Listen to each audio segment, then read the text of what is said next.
In our tech segment focus, the U.S. retail sector has just wrapped up its busiest season, and online buying played a very big role, more than ever.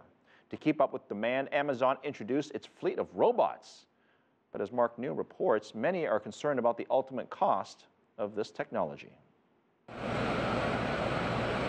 At 10 Amazon fulfillment centers across America, 15,000 robots called Kiva scoot across the floor in perfect unison. The robots locate and transport heavy loads of goods, preparing them for delivery. So every time there's an imperfection in the floor, one robot measures this and then communicates it instantly to all the other robots. It's very, very cutting edge. Being able to control this many robots with this level of accuracy is right at the state of the art. Professor Goldberg says Kiva has impressed everyone in the field of robotics.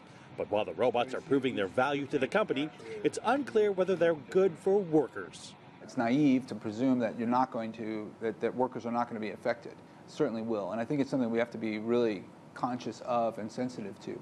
One of the ideas, though, is that it's also creating many jobs. All of it cannot be automated. If there's any place that's a good fit for automation, the post office certainly comes to mind. But behind the desk at San Jose, California's Mail Processing Center, it's already happening. This is the automatic facer cancellation system.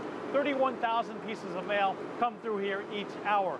This machine can actually read the handwriting on the letter and slap a barcode on it. 17 people used to have to do this job. Now it's just 2. One person to dump the mail in and one to take it out. Similar automation systems work to sort magazines and parcels too. Since automation was introduced, the U.S. postal workforce has trimmed from roughly 800,000 to 500,000 employees. But the U.S. Postal Service proudly says it's never laid anyone off because it retrains people to do different jobs and does not replace staff who retire. So now we're at a manageable number based on the amount of volume that we're currently seeing, and we project that through more advancements in technology, we'll be able to do more with less. What that does for us over the long term is it keeps our prices down and makes us remain viable into the future. But does that future inevitably include robots that can move heavier objects without taking breaks or requiring benefits? It's a little ballet.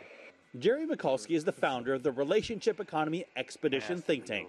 What it's saving them is walking miles and miles and miles through these corridors, which is insanely time-consuming. Mikulski is comforted by the fact that people still play a role in packing and checking the boxes. But he questions whether automation will soon take over those packing jobs too and keep moving up the chain. Amazon is notoriously thrifty, but they will try to take the costs out of anything they do. And labor is a very big cost everywhere we look. So I think Amazon is hell-bent to get rid of, as many humans as they can in the loop.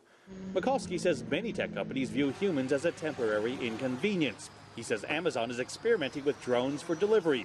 Google's self-driving cars could eliminate transport services, and the already on-the-market robot Baxter can be trained to pick up and move different objects. The problem is that people inventing automation right now and perfecting it and making it a lot better, they don't necessarily know that they're facing important moral choices. This is just a race to the finish line to see who automates best. Many experts cite education as the best answer for humans to prevent robots from taking their jobs. But technology analysts like Mikulski say it's not always a guarantee that the new skills one trains in will be able to stay ahead of the pace of automation. Mark New, CCTV, San Jose, California.